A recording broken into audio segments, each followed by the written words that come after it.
Il-ġimgħa l-General Workers Union ħarġet tgħid li t-tmexxija tal-Air Malta kienet qed tinterpreta ħażin il-kunċett ta' last in first out. Intqal li b'dawn il-manuvri li fihom qed ikunu aġevolati nies magħrufa, il-kumpanija qed tispiċċa titlef il-kontribut ta' nies b'ħafna esperjenza fis-servizz. Fi stqarrija b'risposta, il-kap eżekuttiv tal-Air Malta Peter Davis ċaħat li l-kumpanija qed tilab xi logħba jew li qed tipprova tevad il-liġi brabta mas-sensi.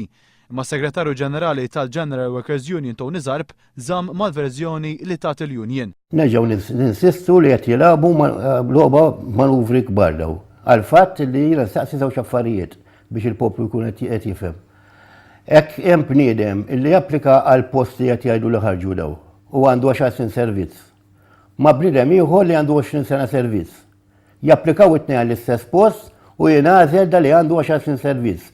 X'ħajġri minn dak li għandu 20 sena servizz. Intant l-Air Malta qalet ukoll li ser tniedi l-iskemi ta' irtirar volontarju u irtirar kmieni il-ġimgħa d-dieħla.